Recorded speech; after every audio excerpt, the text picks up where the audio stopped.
તારીખ 6/7/2024ના રોજ બપોરના 2:30 વાગ્યાની આસપાસ સચિન જીઆઈડીસી પોલીસ સ્ટેશનમાં એક અકસ્માતનો બનાવ બનેલ હતો. આ અકસ્માતના બનાવ અનુસંધાને સચિન જીઆઈડીસી પોલીસ સ્ટેશનમાં એક જાણવાજોગ દાખલ થયેલી હતી. આ બનાવમાં એવું હતું કે સચિન જીઆઈડીસી પોલીસ સ્ટેશનમાં જે પાલી ગામ આવેલ છે એમાં કૈલાસ રાજ રેસિડેન્સી નામની એક બિલ્ડિંગ આવેલી છે. એ બિલ્ડિંગ G+5 એટલે ટોટલ 6 માળની બિલ્ડિંગ હતી અને એ બિલ્ડિંગ કોઈ કારણોસર ધરાશાયી થયેલી હતી. જેથી શરૂઆતમાં આ અંગે જાણ થતાં સુરત શહેરના ઉચ્ચ પોલીસ અધિકારીશ્રીઓ, પોલીસ કમિશનર શ્રી અનુપમસિંહ ગેહલોત સાહેબ સહિત તમામ સ્થળે આવેલા હતા અને અન્ય વિભાગના પણ અધિકારી કર્મચારીઓની ટીમ, જેમાં મહેસૂલ વિભાગ, સુરત મહાનગરપાલિકા, ફાયર વિભાગ, NDRFની ટીમ અને અન્ય વિભાગના અધિકારી કર્મચારીઓ પણ સ્થળ ઉપર આવેલા હતા. શરૂઆતના તબક્કામાં રેસ્ક્યુની કામગીરી હાથ ધરવામાં આવેલી હતી અને આ રેસ્ક્યુ દરમિયાન એક મહિલા જીવિત હાલતમાં મળી આવેલી હતી, જેને વધુ સારવાર માટે નવી સિવિલ હોસ્પિટલમાં મોકલી આપવામાં આવેલી હતી.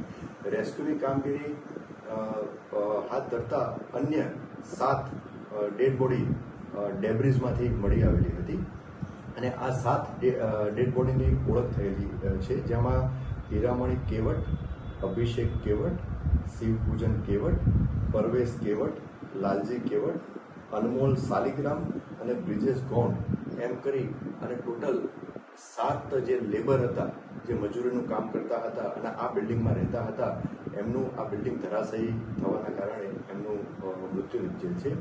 આ સાથે જે લેબર જે છે એમની ડેડ બોડી અત્યારે હાલ સિવિલ હોસ્પિટલમાં રાખેલી છે અને PMની કાર્યવાહી ચાલુ છે. આ અનુસંધાને જે પ્રથમ જાણવાજોગની સચિન પોલીસ સ્ટેશનમાં દાખલ થયું એની તપાસ પોસાઈ શ્રી પટેલ કરી રહેલા હતા.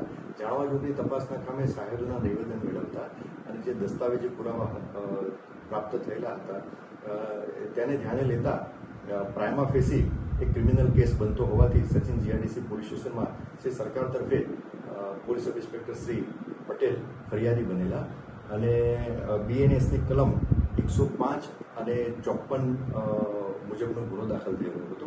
આ ગુનો 3 આરોપીઓ વિરુદ્ધમાં દાખલ થયેલ છે, જેમાં એક આરોપીનું નામ રાજભાઈ રસિકભાઈ કાકડિયા, બીજા આરોપીનું નામ રમીલાબેન રસિકભાઈ કાકડિયા અને ત્રીજા આરોપીનું નામ અશ્વિનભાઈ વેકરિયા છે. આમાંથી જે રાજભાઈ કાકડિયાના મધર રમીલાબેન છે, આ ત્રણેય આરોપીઓએ એકબીજાની મદદગારીથી ગુનો કરેલો હોવાથી આ ત્રણેયના વિરુદ્ધમાં ગુનો દાખલ થયેલો છે. સદર ગુનાની તપાસ દરમિયાન અશ્વિનભાઈ વેકરિયા મળી આવેલ છે અને અશ્વિનભાઈ વેકરિયાની પૂછપરછ કરી અને આગળની કાયદેસરની કાર્યવાહી હાથ ધરી છે. અન્ય 2 આરોપી રાજભાઈ કાકડિયા અને રમીલાબેન કાકડિયાની તપાસ કરતા રાજભાઈ કાકડિયા હાલમાં અમેરિકા હોવાનું પ્રાથમિક જાણવા મળે છે અને રમીલાબેન કાકડિયા તપાસ દરમિયાન મળી આવેલ નથી.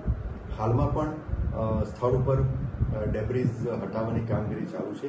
લગભગ આ જે રેસ્ક્યુનું ઓપરેશન લગભગ 17 થી 18 કલાક ચાલ્યું હતું અને હાલમાં સદર ગુનાની તપાસ ચાલુ છે. તારીખ 6/7/2024ના રોજ બપોરના 2:30 વાગ્યાની આસપાસ